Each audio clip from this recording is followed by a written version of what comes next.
Karena itulah, marilah kita bersyukur, meningkatkan kepatuhan kita kepada Allah, sehingga kita menjadi hambanya yang dekat dengannya. Bila kita dekat dengannya, insya Allah kita akan memiliki peluang untuk mendapatkan pertolongannya.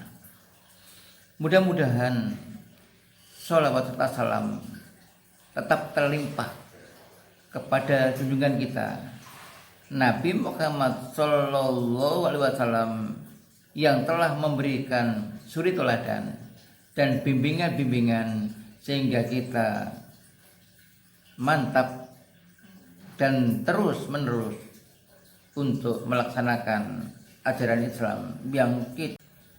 Dalam surat Al-Baqarah ayat 183 rupanya sangat penting diterangkan. Dan tidak heran, utamanya di bulan Ramadan ini banyak para ustadz yang membahasnya. Karena di situ ada pengkhususan yang diperintah itu. Sebagaimana firman-Nya, ya ayyuhalladzina amanu kutiba alaikumus syiyamu kama kutiba alal ladzina min qablikum la'allakum tattaqun. Wahai orang-orang yang beriman, diwajibkan atas kalian berpuasa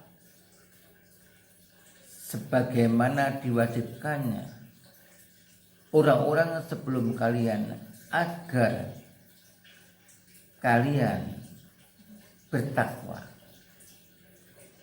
Jadi yang diseru ini orang yang beriman, bukan orang lain. Nah, kita orang yang beriman seperti mendapat surat dari Allah. Tentu sebagai hamba yang baik, maka kita akan menindaklanjuti, kita akan membacanya, kemudian kita melakukannya. Ternyata tujuan Allah memerintah kita untuk berpuasa itu agar kita menjadi orang yang bertakwa. Ini harapan. Nah, supaya kita ini menjadi orang yang bertakwa, maka kita ikhtiar, kita berusaha apa saja langkah-langkah yang dapat membawa kita itu menuju ke jalan takwa atau termasuk dalam lingkaran takwa. Nah, ternyata hal-hal yang dapat membawa kita ke lingkaran takwa itu tidak ada lain adalah amal ibadah kita. Sholat kita, zikir kita, sedekah kita, puasa kita, dan sebagainya. Nah, itu semua dirangkum merupakan amal soleh. Nah, sehingga amal soleh inilah yang akan mampu menjadikan diri kita menjadi orang yang bertakwa. Nah, bekal kita untuk menjadi orang yang bertakwa dan nanti akan mendapatkan surga itu kita lakukan ketika kita masih hidup seperti sekarang.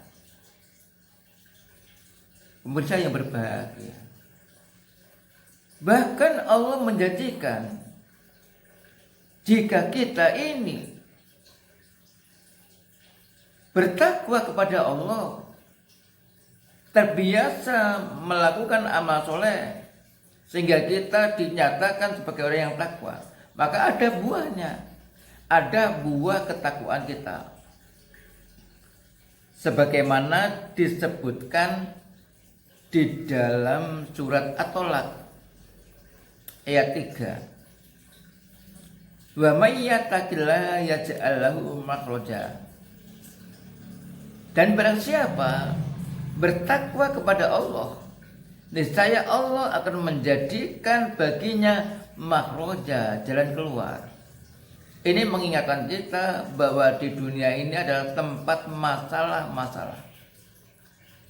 Kalau kita selalu menggantungkan kepada Allah, mohon pertolongan kepada Allah, niscaya masalah kita akan diberi jalan keluar, makhraja.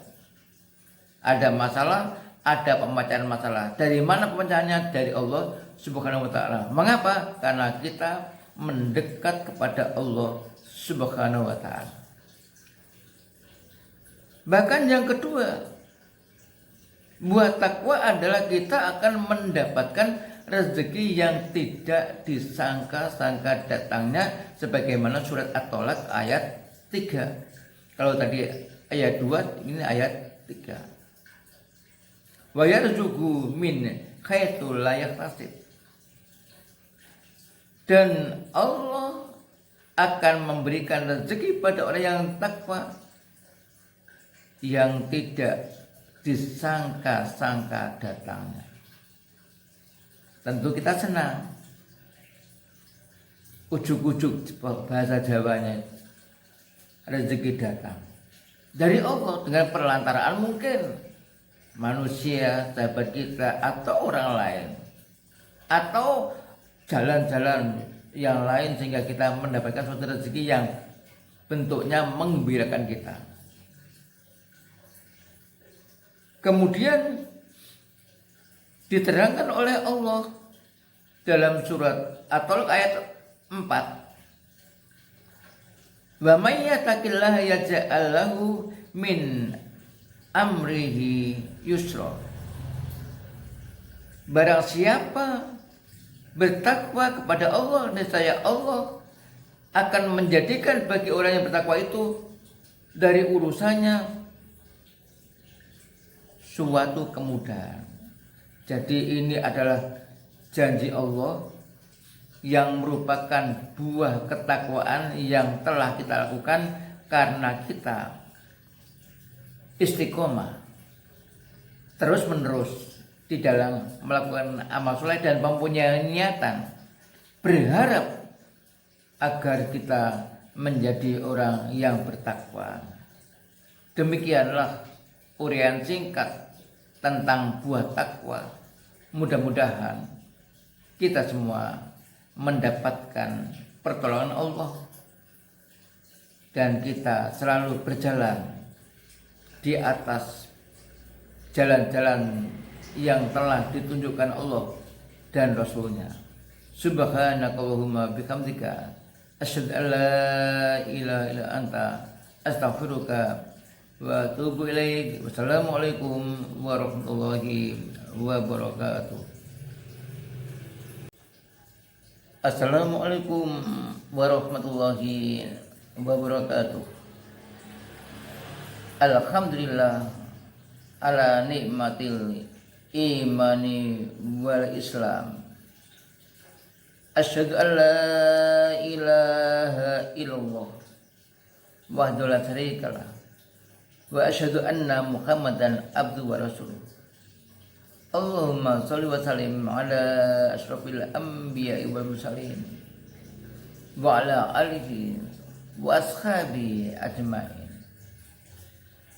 Amma ba'du, alhamdulillah kita masih merasakan nikmat-nikmat Allah. Dalam keadaan puasa kita masih sehat, kita masih dapat beraktivitas dan badan kita masih kuat. Itu tiada lain kecuali karena pertolongan Allah Subhanahu wa taala.